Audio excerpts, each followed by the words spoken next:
Salut à tous. Aujourd'hui, non. Pour ceux qui ont vu ma dernière vidéo sur les gâteaux, et les gâteaux, ils sont encore là. C'est-à-dire que j'enchaîne direct derrière. Et je ferai la vaisselle après, comme ça. Donc là, je vais faire euh, une recette inventée, qui doit exister de toute façon, je pense, hein. Alors, ça va se rapprocher d'une garniture, euh, je dirais garniture pour vol au vent, donc bouche à la reine, par exemple. Donc là, j'avais des champignons dans le congélateur. J'ai rajouté une petite boîte, parce que j'en avais pas assez. Et je les ai passés sur le feu, avec un morceau de beurre, de l'huile, de l'ail en poudre. Donc je me suis même pas embêté à en couper, j'en ai. Mais j'ai mis directement de l'ail déshydraté en poudre, avec du persil déshydraté, un peu de sel. C'est cuit, c'est là. Allez hop.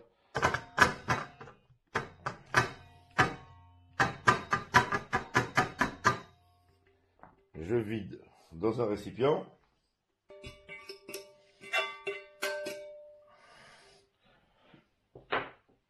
Voilà. Je récupère ma poêle. Dans cette poêle, je vais y mettre. Alors là, je me suis amusé. Bon, ça, c'est pas obligatoire, hein. Moi, là-dedans, il y a 3 filets de truite. Il y a des crevettes que je me suis amusé à décortiquer. Donc des crevettes pas chères, hein. C'est pas de la Madagascar, hein. C'est de la crevette bas de gamme que j'ai décortiquée, coupée en petits morceaux, plus des petites crevettes décortiquées que j'avais et je m'en servais pour aller à la pêche, tout simplement. Et aujourd'hui, j'ai décidé que, allez hop, donc je vais les mettre dans ma poêle. Je vais tout mettre dans la poêle. Vous voyez, il y a les filets avec, il y a tout. Et on va passer ça au feu, bien sûr. Voilà.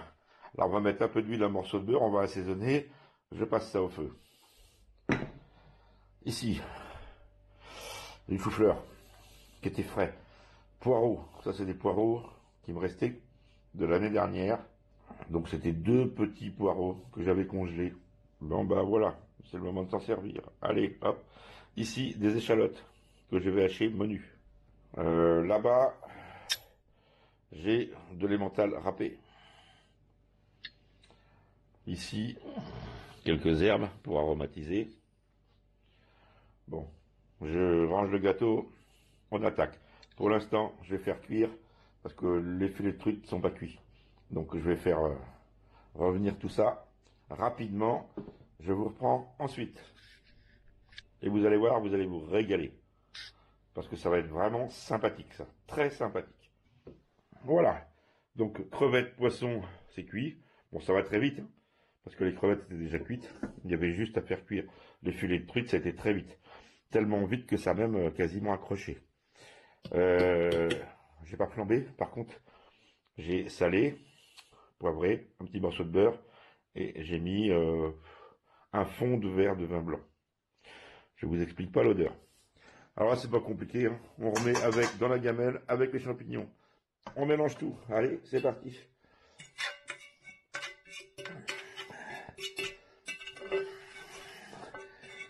Ça a accroché. Oh, léger, hein. C'est pas méchant.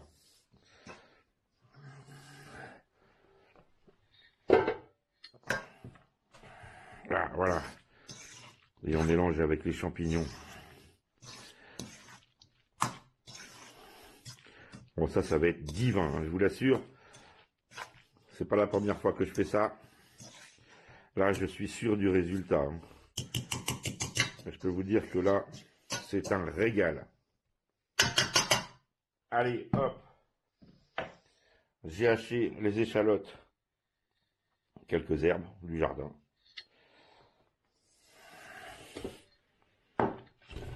Allez. Poireaux, chou-fleur. C'est pas obligé de mettre du chou-fleur. Vous n'êtes pas obligé de mettre du poireau. moi j'aime bien le chou-fleur avec une béchamel et grillé au four, je trouve ça génial. Et comme de toute façon ça va faire partie de la garniture, qui va être, tout va être mélangé avec ça. On va tout mélanger, vous allez voir. En parallèle, dans une casserole, je vais faire revenir les échalotes avec un petit peu de beurre et d'huile, plus quelques aromates. Donc vous mettez ce que vous voulez en aromates. Ça, on va mettre un peu d'eau, ou du bouillon si vous avez, c'est encore mieux, ou de l'eau avec un bouillon cube. Bon, c'est ce que je vais faire parce que j'en ai du bouillon, mais le congélateur et c'est des litres. Donc je vais pas mettre un litre de bouillon pour faire ça, puis j'ai rien d'autre à faire tout de suite. Donc je vais mettre de l'eau avec un bouillon cube. Et on fait cuire ça. Et c'est parti. Voilà. Donc, nos petites échalotes sont bien confites. Avec les herbes et tout. Ça sent bon. Je me brûle. Donc, on vide.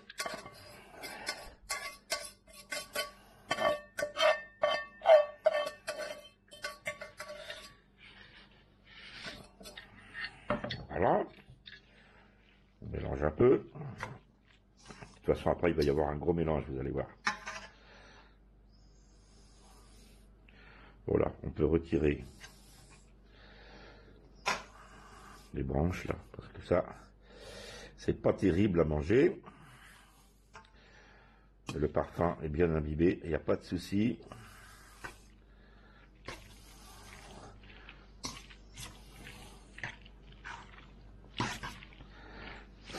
Oh là, je vous dis pas l'odeur. C'est dommage, il n'y a pas l'odeur encore sur Internet. C'est vraiment dommage. Alors ça, c'est une recette... J'ai même hésité à la mettre. Bon, je suis con, hein, parce que...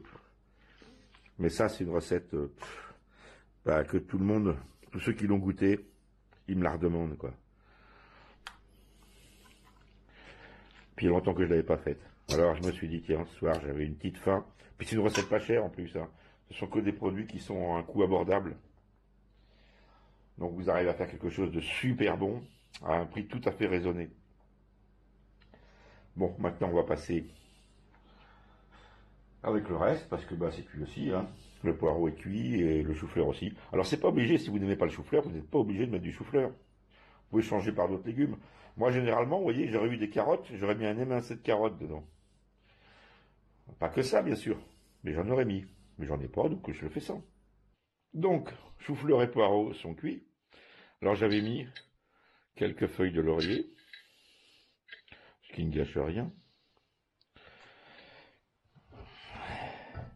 Alors là, par contre, j'avais pas trop de poireaux.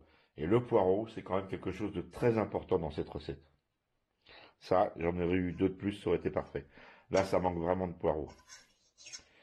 Mais vous allez voir la suite.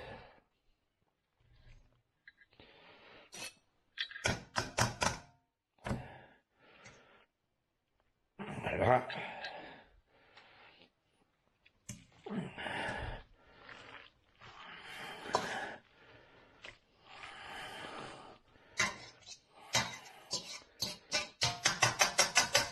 Là, déjà, rien que comme ça, c'est une tuerie, hein. Mais ce n'est pas fini, vous allez voir. Alors, pour la suite, nous allons mettre de l'oseille. Alors, l'oseille, tout le monde n'en a pas. Moi, ça pousse dans le jardin, en veux-tu, en voilà. J'en ai mis des pieds dans un pot.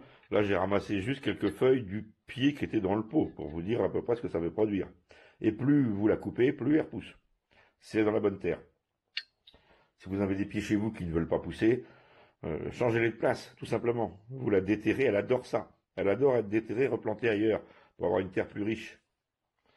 Et puis, quand elle grossit, vous la partagez en deux et vous piquez deux pieds séparés. Et vous en aurez encore plus. Vous pouvez la mettre dans des pots de fleurs, même sur un balcon. Ça marche très bien. C'est un super produit pour ceux qui aiment le petit goût acide, acidulé, comme du citron. Mais ça a plein de propriétés supérieures. D'abord, c'est un antioxydant. Ça contient beaucoup de bêta-carotène, donc contre la dégénérescence maculaire, par exemple. Elle a plein de bienfaits, l'oseille. Elle a un problème, par contre. Elle contient, d'où ce goût acide, elle contient de l'acide oxalique. Alors, l'acide oxalique, il faut savoir quand même que pour les gens qui ont des problèmes rénaux c'est pas trop recommandé. Et ça évite ouais, de fixer la vitamine D. Donc les gens qui ont des carences en calcium et qui ont des problèmes rénaux, évitez d'en manger régulièrement. Mais vous pouvez très bien en manger une fois de temps en temps, il n'y a aucun problème. C'est comme tous les produits, hein. À consommer sans excès, comme tous les produits. Voilà. Alors là, on va enlever les nervures. Alors c'est pas compliqué, hein. Vous prenez la feuille à l'envers, vous prenez comme ça, vous tirez. Voilà. Alors là, ça s'enlève mal en plus. Enfin bon, on peut laisser un bout de nervure, hein, c'est pas grave. Hein.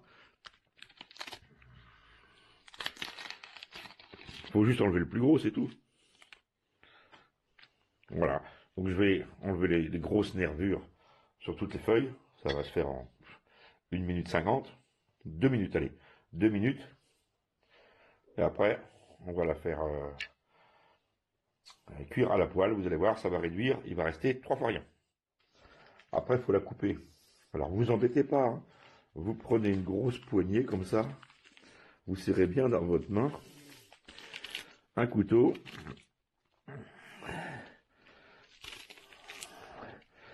Puis vous hachez simplement, grossièrement.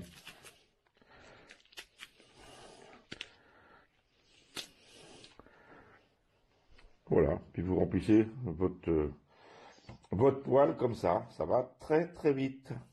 On se reprend. Voilà. La poêle est pleine. Vous allez voir.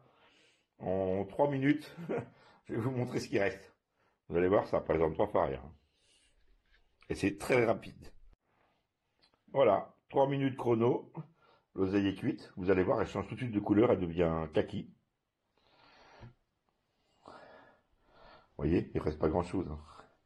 Par contre, c'est très fort en goût. Alors, toujours pareil. On rajoute... Alors déjà, c'est pas bien ce que je fais parce que je suis avec une fourchette métallique dans une poêle Tefal. Moi, je fais attention à pas la rayer. Hein. Mais bon, cuillère en bois, bien sûr. Hein. Donc tout ça, faudra mélanger, mais on n'en est pas encore là.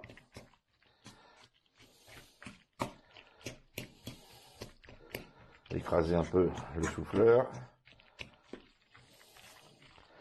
Alors ça va vous donner de l'acidité. Alors, vous n'avez pas d'oseille, vous ne voulez pas en mettre, vous pouvez remplacer par un jus de citron, par exemple. Vous allez avoir l'acidité. Ah, c'est quand même pas pareil. Et maintenant, nous allons faire un roux. Alors, c'est la seule partie, je ne vais pas dire compliquée de la recette, parce que c'est très simple de faire un roux, mais c'est la seule chose qu'il va falloir mesurer, en fait, c'est tout. Pour faire un roux, il va falloir du beurre, de la farine et du lait. Dans votre casserole, vous allez mettre autant de poids de beurre que de farine. Donc pour commencer, suivant la quantité de roux que vous voulez faire, il va falloir, je dis un roux, oui, un roux c'est juste du beurre et de la farine. Après pour faire une béchamel, il va falloir lui rajouter du lait. Donc égalité au niveau du poids entre le beurre et la farine. On commence par faire fondre le beurre dans une casserole, je vais vous montrer. Ensuite on rajoute le même poids d'un seul coup, comme ça, en bloc, le même poids de farine. Vous remuez bien avec un fouet, ça va vous faire une pâte un peu granuleuse, vous allez voir. Et après, vous allez délayer doucement avec du lait, toujours sur le feu, pour que ça cuise la farine en fait. Et vous allez obtenir une pâte qui s'appelle tout simplement de la béchamel, liquide bien sûr. Et vous allez la monter autant que vous voulez. Plus vous allez rajouter de lait, plus elle sera fluide. Moins vous mettrez de lait, plus elle sera dure. Donc on peut faire des béchamels avec... alors les roux c'est pareil, vous pouvez faire du roux blanc, c'est-à-dire sans le faire trop chauffer, ou des roux plus roux ou plus noirs, si vous faites cuire plus la farine avec le beurre, tout simplement. Donc c'est très simple à faire, et on va en faire. Et là on va l'ajouter ensuite à tout ça, et vous allez voir la suite. Donc, nous allons faire un roux pour commencer, monter avec du lait pour faire une béchamel. Très simple à faire la béchamel. Voilà, donc nous allons faire le roux.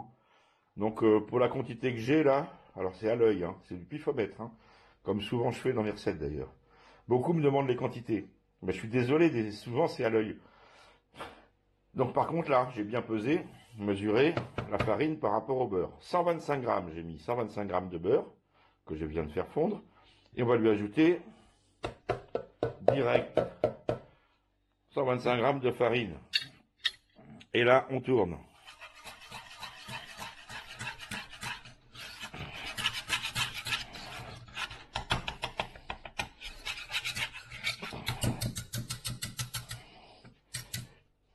Et voilà, votre roux il est fait. Maintenant, pour faire une béchamel, il va falloir monter avec du lait. Donc je vais retourner sur le feu. Et puis je vais verser du lait, je vais le mettre à chauffer bien sûr. Donc je vais mettre ma casserole à chauffer, je vais verser petit à petit du lait et je vais tourner, tourner, tourner. Vous pouvez le faire avec un batteur électrique, hein. Si vous voulez, ça ira plus vite. Mais bon, avec un fouet, ça va aussi bien, hein. Je vais vous dire tout de suite, ça va aussi bien. Donc je fais ma béchamel, on se reprend après. Alors la béchamel, il ne faudra pas oublier par contre de l'assaisonner comme il faut. Donc ça, pour moi, ça va être sel, poivre et noix de muscade. Il faudra bien la goûter pour qu'elle soit parfaite. Bon, voilà, ça a demandé entre 5 et 7 minutes environ. Et là, vous avez une béchamel que je viens d'assaisonner. Sel, poivre.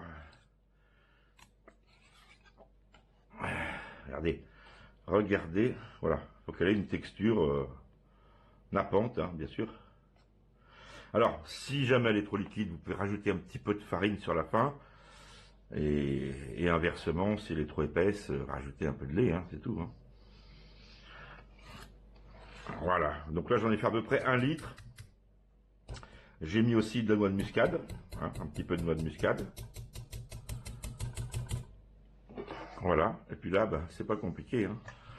Toujours pareil.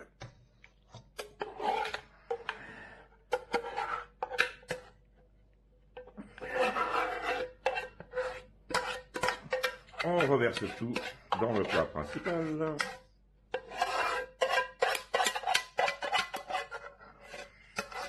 Avec la recette, elle n'est pas compliquée, mais pour ceux qui l'essaieront, je suis sûr qu'ils me donneront des nouvelles. J'en suis sûr et certain.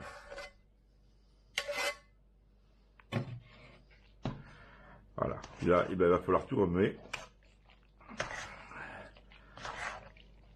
Alors là, c'est champignons et on va dire fruits de mer, c'est crevettes, crevettes poisson. Maintenant, vous pouvez le faire à n'importe quoi. Hein. Vous pouvez faire avec de la viande, vous pouvez faire ce que vous voulez. Les légumes, vous pouvez changer les légumes, vous pouvez... Voilà, la base de la recette, elle est là, c'est tout.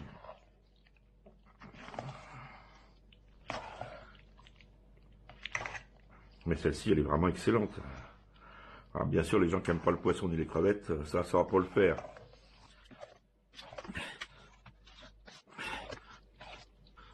Voilà, ben là, on est pas mal.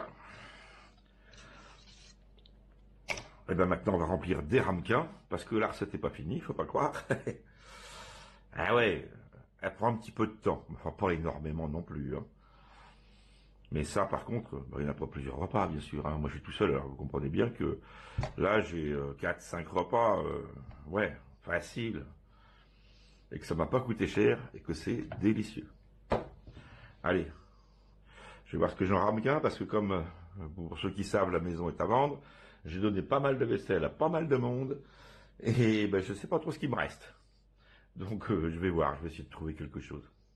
Eh bien voilà, donc bah, je les ai placés dans des petits pots, des petites navettes, tout ça c'est sympa. Hein, petit bateau, genre resto. C'est mimi ça. Puis je préfère encore plus cela là. Vraiment petit bateau.